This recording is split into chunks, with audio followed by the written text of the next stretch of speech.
ഉമർ റളിയല്ലാഹു തആല അൻഹു ഒരിക്കൽ സൂഖിലൂടെ നടക്കുകയാണ്. സൂഖിലൂടെ നടക്കുമ്പോൾ പ്രമുഖ സഹാബി അംർ ബിൻ ഉമയ്യ അദ്ദമരി റളിയല്ലാഹു തആല അൻഹു സൂഖിൽ ഒരു വസ്ത്രത്തിന് ഒരു മിർത്ത് എന്ന് പറഞ്ഞിട്ടുണ്ടെങ്കിൽ സ്ത്രീകളൊക്കെ ധരിക്കാൻ പര്യാപ്തമായിട്ടുള്ളതായ ഒരു പട്ടിൻ്റെ ഒരു തട്ടം അതിന് വില പേശണത് കണ്ടു. അംർ ബിൻ ഉമയ്യ അദ്ദമരി പ്രമുഖ സഹാബി. അപ്പോൾ സൂഖിൽ പിന്നെ ഈ സൂഖ് എന്ന് പറഞ്ഞാൽ എന്താ, അസ്വാഖ്. പിന്നെ ഒരിക്കൽ നബി സ്വല്ലല്ലാഹു അലൈഹി വസല്ലം തങ്ങളോട് ചോദിച്ചില്ലേ, അയ്യുൽ ബുൽദാനി ഷർ, ഏറ്റവും മോശമായ സ്ഥലം ഏതെന്ന് ചോദിച്ചില്ലേ. അപ്പോൾ നബി സ്വല്ലല്ലാഹു അലൈഹി വസല്ലം തങ്ങൾ പറഞ്ഞു ലാ അദ്രി, എനിക്കറിയില്ല എന്ന് പറഞ്ഞു. അല്ലാഹു അക്ബർ. നബി സ്വല്ലല്ലാഹു അലൈഹി വസല്ലം തങ്ങൾ പറയുന്നത് ലാ അദ്രി, കാരണം നബി സ്വല്ലല്ലാഹു അലൈഹി വസല്ലം തങ്ങൾക്ക് അറിയില്ല. അപ്പോൾ ജിബ്രീൽ വന്നു. അപ്പോൾ നബി സ്വല്ലല്ലാഹു അലൈഹി വസല്ലം തങ്ങളോട് ചോദിച്ചു, നബി സ്വല്ലല്ലാഹു അലൈഹി വസല്ലം തങ്ങൾ ചോദിച്ചു ജിബ്രീലിനോട് അയ്യുൽ ബുൽദാനി ഷർ, ഏറ്റവും മോശം സ്ഥലം ഏതാണ്. അപ്പോൾ ജിബ്രീലും പറഞ്ഞു ലാ അദ്രി, എനിക്കറിയില്ല, പക്ഷേ ഞാൻ റബ്ബിനോട് ചോദിക്കട്ടെ എന്ന് പറഞ്ഞിട്ട് പിന്നെ ജിബ്രീൽ അലൈഹി സ്വലാത്തു വസ്സലാം അള്ളാഹുവിൻ്റെ സമക്ഷത്തിലെത്തിയിട്ട് വഹീൻ്റെ സമയം അള്ളാഹിനോട് ചോദിച്ച് തിട്ടപ്പെടുത്തി അയ്യുൽ ബുൽദാനി ഷർ. അപ്പോൾ പറഞ്ഞു അസ്വാഖുഹ, ഏറ്റവും മോശമായ ഇടം സൂഖുകളാണ്, മാർക്കറ്റുകളാണ് എന്ന് പറഞ്ഞു.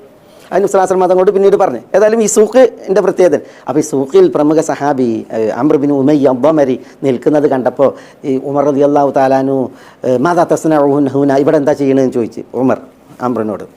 അപ്പോൾ അദ്ദേഹം ഒരു കിസ അതിനൊരു മിർത്തിന് വില പേശിക്കൊണ്ടിരിക്കുകയാണ്. ഇന്ന് നമ്മളാളുകളുണ്ടല്ലോ മാഫി ഡിസ്കൗണ്ട് എന്നൊക്കെ ചോദിച്ച് നിൽക്കൂലെ, അതേപോലെ അദ്ദേഹം വില പേശിക്കൊണ്ടിരിക്കുകയാണ്. അപ്പോൾ പിന്നെ അംറു ഉമറിനോട് പറഞ്ഞ് അമീറുൽ മുഅ്മിനീൻ, പിന്നെ ഞാനൊരു ഈ മിർത്തിന് മുസാവം നടത്തണം, വില പേശിയാണ്, ഇത് വാങ്ങിയിട്ട് എനിക്ക് സദക്ക ചെയ്യാനാണ് എന്ന് പറയണം, എനിക്കിത് വാങ്ങിയിട്ട് സദക്ക ചെയ്യാനാണ് എന്ന് പറയണം. അപ്പോൾ ഉമർ പറയാണ് എങ്കിൽ എന്നാൽ വാങ്ങിക്കോ, അങ്ങനെ ചെയ്തോ എന്ന് പറഞ്ഞിട്ട് ഉമർ പിന്നെ അവിടെ വിട്ടു പോവുകയാണ്. പിന്നെ ഉമർ റളിയല്ലാഹു തആല അൻഹു അംർ ബിൻ ഉമയ്യ അദ്ദമരിനെ കാണുന്നുണ്ട്, ഇതൊക്കെ കഴിഞ്ഞതിന് ശേഷം കുറേ കഴിഞ്ഞ്. അപ്പോൾ ചോദിച്ചു നിങ്ങൾ എന്തേ ചെയ്തത്, ഈ പിന്നെ അത് വാങ്ങിയിട്ട് എന്തേ ചെയ്തതെന്ന് ചോദിച്ചു. അപ്പോൾ പറഞ്ഞു തസദ്ദഖ്തു ബിഹ, അംർ പറയാണ് ഞാനത് സദക്ക ചെയ്തു. അപ്പോൾ അലാമൻ, ആർക്കാ സദക്ക കൊടുത്തതെന്ന് ചോദിച്ചു.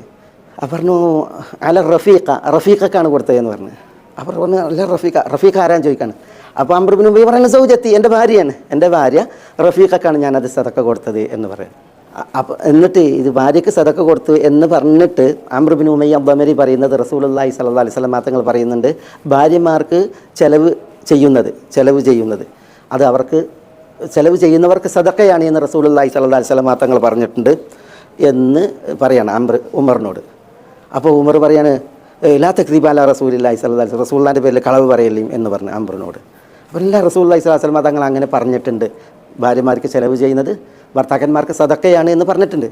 അപ്പോൾ ഈ അംറിനെ ഉമർ പിടിച്ചിട്ട് ആയിഷ റളിയല്ലാഹു തആല അടുക്കലേക്ക് കൊണ്ടുപോവുകയാണ്. അപ്പോൾ ആയിഷ റളിയല്ലാഹു തആല എന്നോട് അംർ പറയാണ് ഇങ്ങനെ റസൂലുള്ളാഹി സ്വല്ലല്ലാഹു അലൈഹി വസല്ലം തങ്ങൾ പറഞ്ഞിട്ടില്ലേ ഭാര്യമാർക്ക് ചെലവിന് കൊടുക്കുന്നത് സദക്കയാണ് ഭർത്താക്കന്മാർക്ക് എന്ന് പറഞ്ഞിട്ടില്ലേ. അപ്പോൾ വല്ലാഹി നാം എന്ന് ആയിഷ റളിയല്ലാഹു തആല അല്ലാഹു ആണേ അതെ എന്ന് പറഞ്ഞു എന്നാണ്. ഞാൻ ഇവിടെ വിഷയം ഈ ഒരു വിഷയം, നമ്മൾ ഭാര്യമാർക്ക് വസ്ത്രം വാങ്ങിക്കൊടുക്കുക, അതേപോലെ തന്നെ ജീവിത ചെലവുകൾ നൽകുക എന്നുള്ളത് ആദത്താണ്. പക്ഷേ അത് സദക്കയാകും, പുണ്യമാകും, അത് നന്മയാകും എപ്പോൾ നമ്മൾ ഇഖ്ലാസുള്ളവരാകുമ്പോൾ, അള്ളാഹുവിന് വേണ്ടി നമ്മളത് ചെയ്യുന്ന അവസ്ഥ വരുമ്പോൾ. അതാണ് ആദത്തുകൾ ഇബാദത്തുകളായി മാറുക എന്ന്.